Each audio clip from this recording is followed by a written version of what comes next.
Hello, everyone, and welcome to It's a Numbers Game. I'm Adam Morris, and my co-host is Daniel Welling. Have you ever found yourself scratching your head wondering why your MSP's lead generation just isn't cutting it? Well, we've been there too countless times. That's precisely why we're excited to welcome back our returning guest, local SEO expert, Louis Veldhuijzen. And I hope I've done some sort of justice to that surname. In today's episode, you'll discover how to harness local SEO to outrank competitors in your immediate area, a straightforward approach to collecting those critical Google reviews, and why refining your niche, whether it's by geography or industry, can make all the difference. If you're hungry for practical tactics to boost your marketing without losing your sanity, then stay tuned. Let's dive straight in.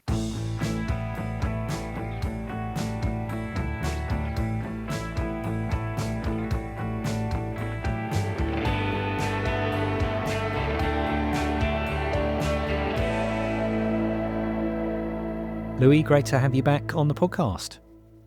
Yes, thank you so much for having me. I'm excited to be back. Good to see you again, Daniel, Adam.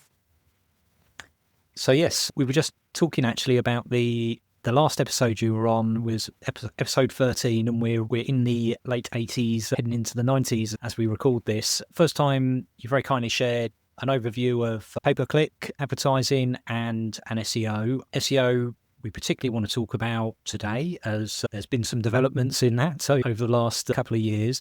But perhaps first of all, it would be great to just hear a little bit about what you're seeing out there in the MSP lead generation marketplace to sort of set the scene for us. Okay. I'm going to heavily generalize here, of course, as one would in this scenario, right? And I don't mean to bash the industry in general, but there is a lot of room for improvement in MSP lead generation.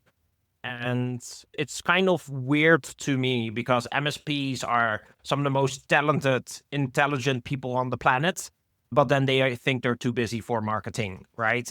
But business is about growing your business. You want to inspire your team, your people, your family, etc. And they kind of like push that activity away, which I think is a shame because there are many critical decisions you have to make as an operator to make sure that your business is going to grow. Right. And some of these things are really easy to set up. And that's also one of the things that I want to be talking about with you guys today is just some of the things that MSPs can do within local SEO and within SEO to just get their lead generation going. Because there's so many MSPs that get 0, which is a scary number to me, leads a year, right? Just referrals. And it's crazy. But for me, what I'm seeing now in terms of trends is that local SEO is the big winner across the board when it comes to lead generation for MSPs. So just when we're going all global and COVID meant that we all work remotely and we can, now service the country rather than our local area, you're saying, no, let's just go back to local geography. It's funny that you mentioned that because, yes, that's exactly what I'm saying. The thing is that when it comes to search engines, the old school SEO with the links that no one uses anymore has been just so over-optimized to death that getting in there is just no longer cost-effective. Whereas there are other optimization techniques which are much more aligned with how people shop, which is, if you go to a restaurant, you open Google Maps. If you want to get a mechanic, you open Google Maps. If you want to get your clothing tailored, you open Google Maps.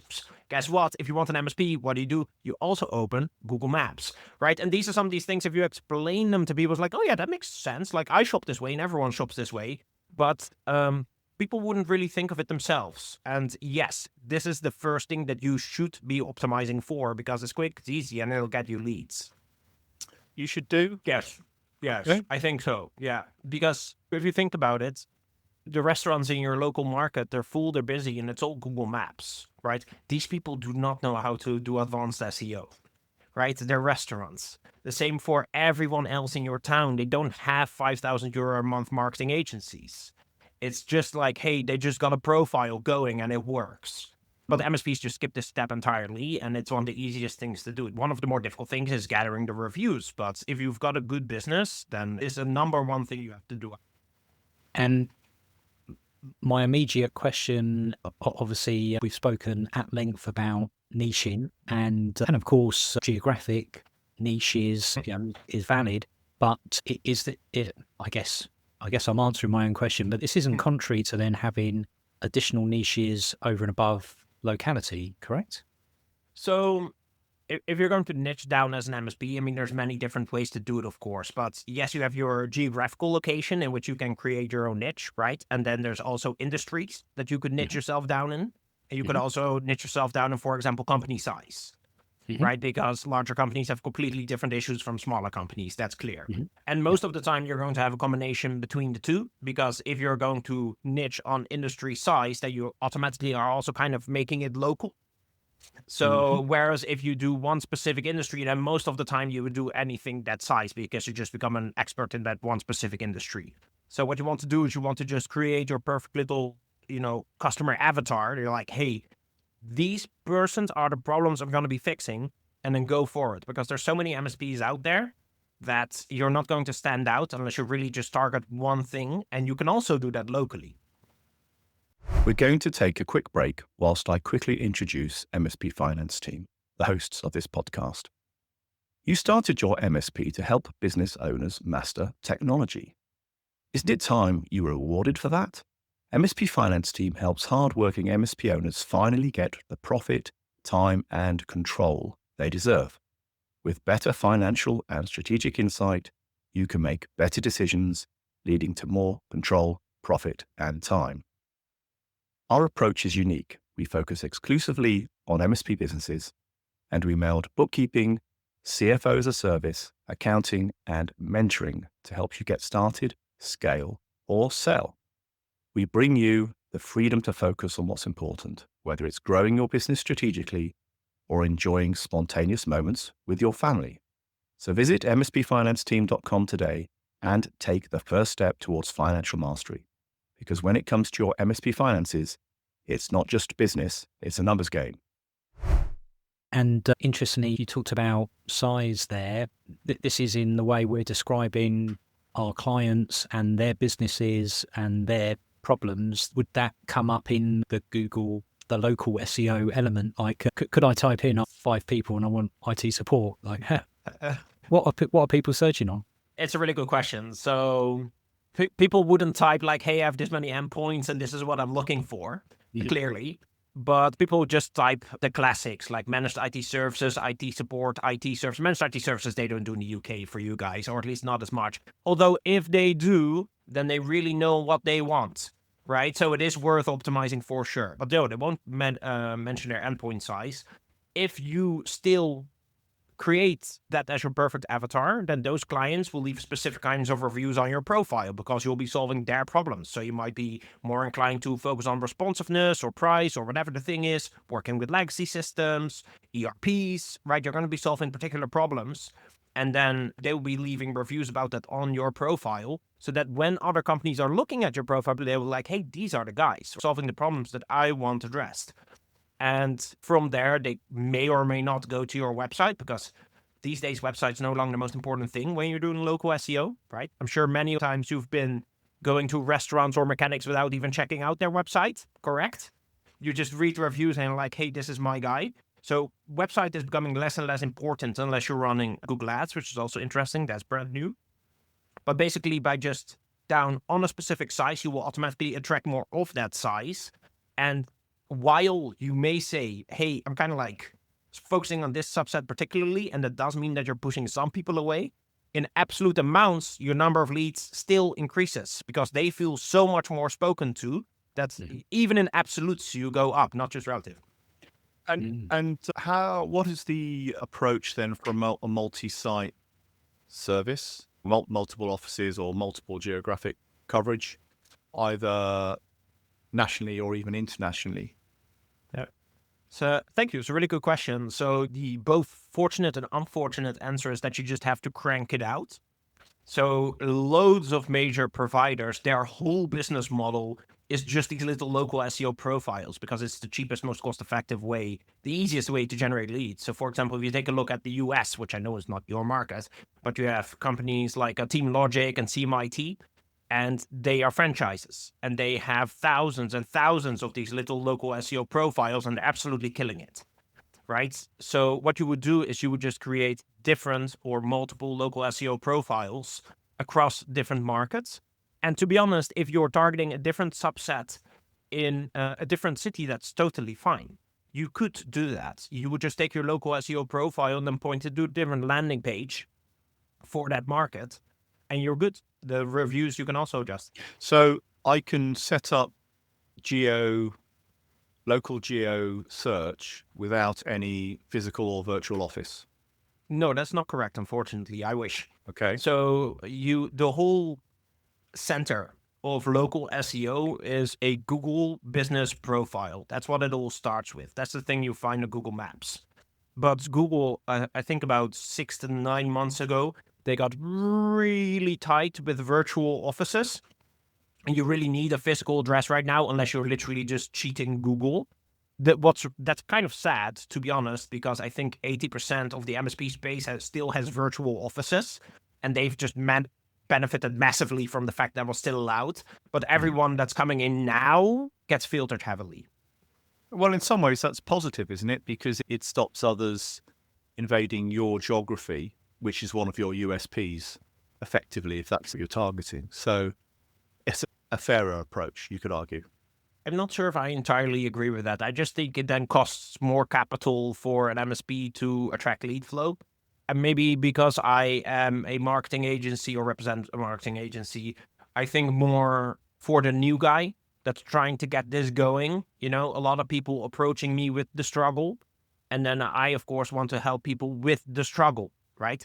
But that then may or may not require additional investment.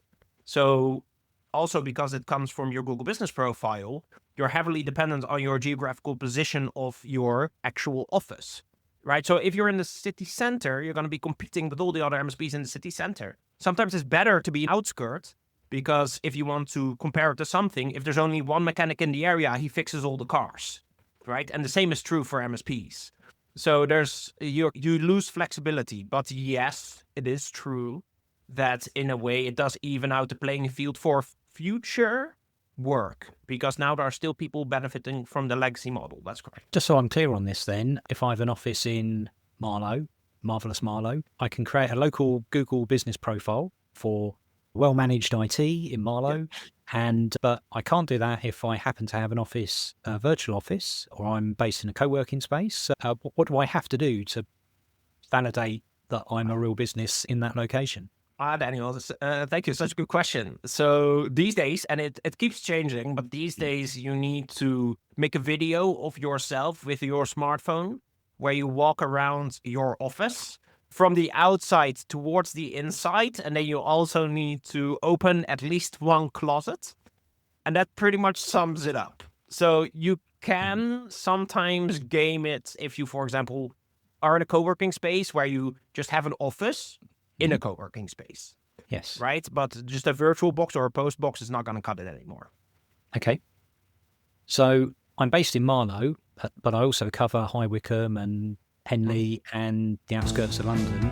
Yep. How do I create that local Google profile for those areas? So one, you can, of course, just invest in another space there and then drop another pin, right? That's an option. That's free. What you can also do is run Google Ads on the map pack itself. Then what would happen is that your profile gets boosted to the top. That is absolutely useless unless, for example, you have a really attractive profile with the most reviews, etc. Right? Advertising is just becoming visible. They still have to pick you. And most MSPs, that's like, oh, advertising. If I'm visible, people will buy my stuff. It's like, no, you just become one of the 20 options on the market. And most of the times you're not winning. So if your profile is so good that you can beat all the other profiles, then you can consider that. But you will be advertising in another town, which is a little bit further away. And people will take that variable into account when they're looking at your profile, right? They're doing, if you're going to work with someone, it's always a calculation. How good are they and how far away are they, right? Whether it's mechanic or dinner or whatever. Like dinner has to be exceptional if you want to drive 20 minutes. Mm-hmm. But it's like 5 minutes away. It's like, no problem. I'll have the whatever food this time. So yeah, if it's a little bit further away, you need to have a really good profile. Can you just then talk about what this profile is?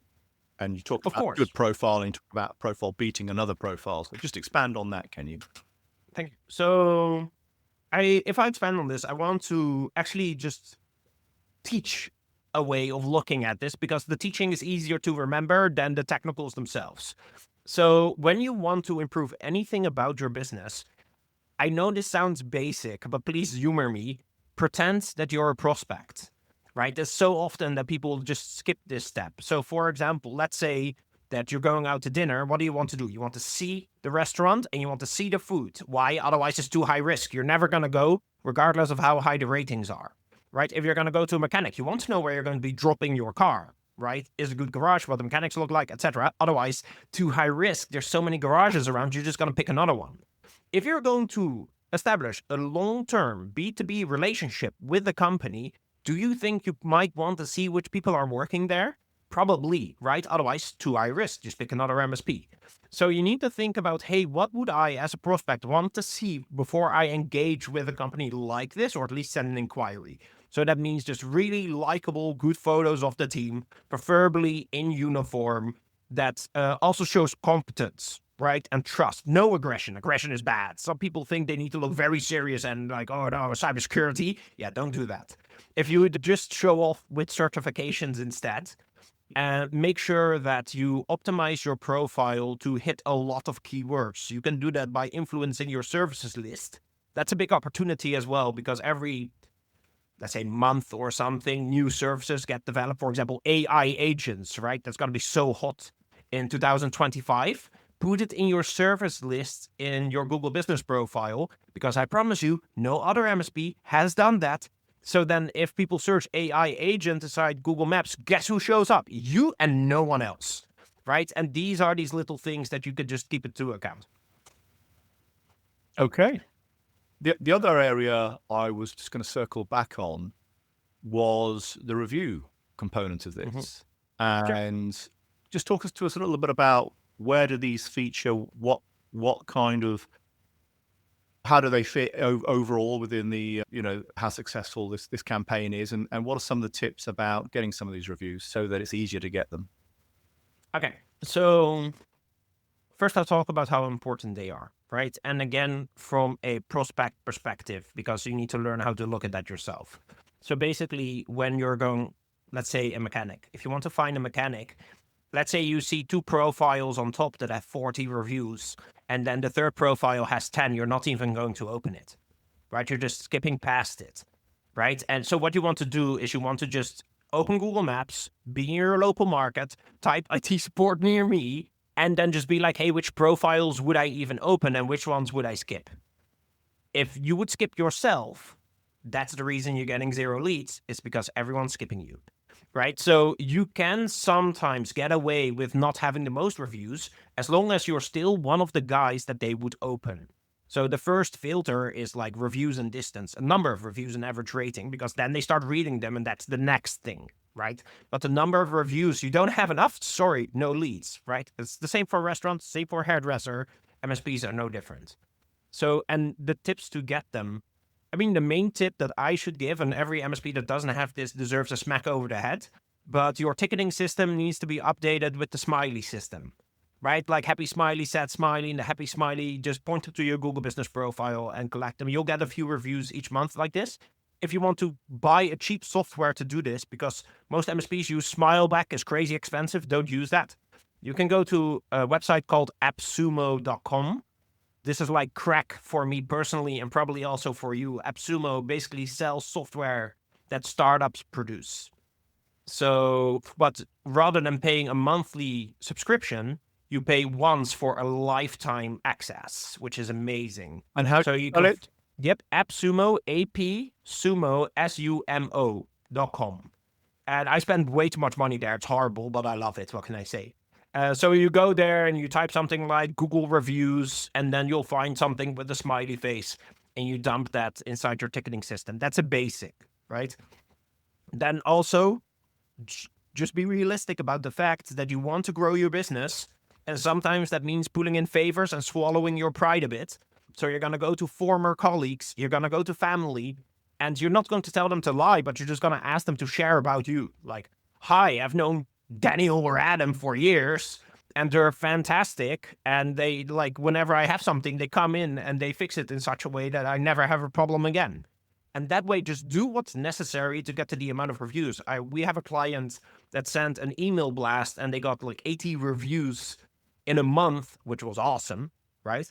And we were concerned that was too much too fast, but they've really like sold out ever since, right? Because people just, they see the number and now suddenly you become a consideration. You don't get skipped over anymore. So more than saying like, hey, what would make it easy? The only thing that's going to make it easy is you making the conscious decision to just go do it, because otherwise you're going to stay stuck. And if you just like commit like, okay, whatever, I'm just going to do whatever it takes and I'm going to prioritize this, that's the thing that makes it easy and you'll get it done really quickly.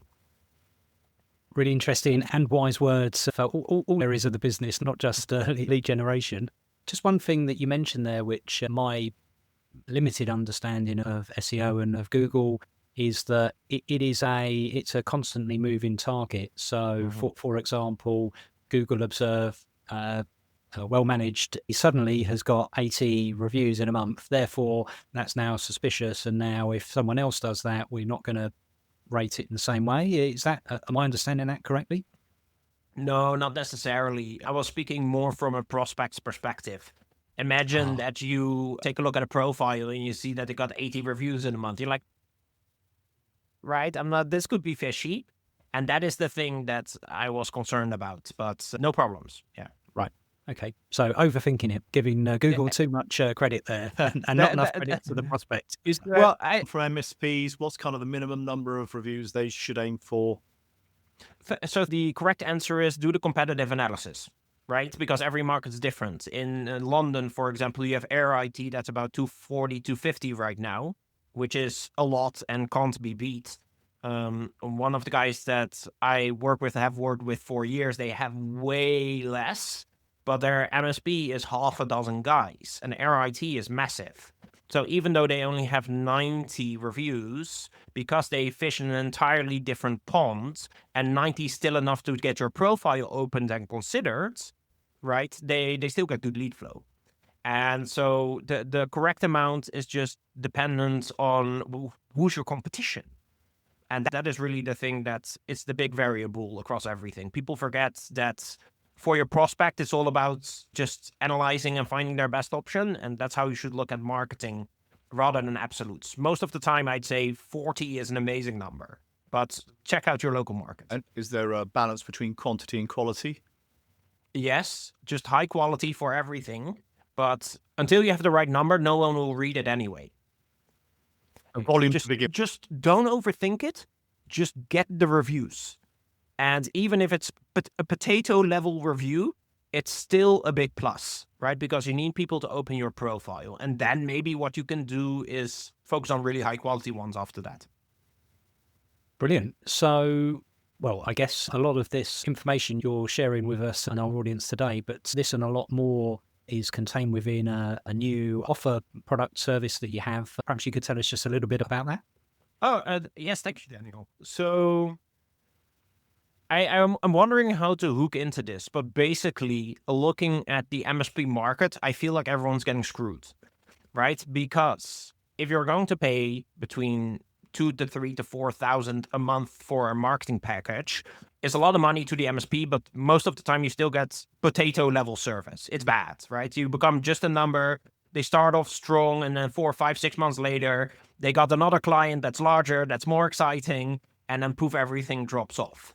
And so the only solution to that is either really going with an established agency that you pay over 5 figures a month to, right? That's an option.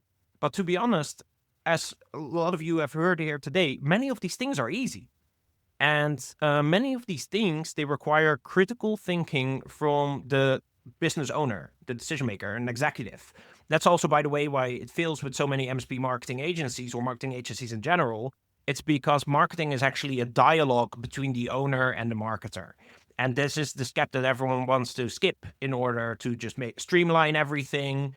And also, if you want to have good success in marketing, you need to keep the business owner accountable and tell them your offer is not good enough, this is not good enough, that's not good enough. No one likes that because no one likes upsetting their customer, right? So our new product is it's basically a workbook on how to build your own lead generation funnel with examples on everything that forces you through the correct flow to just create the ultimate lead generation system for yourself.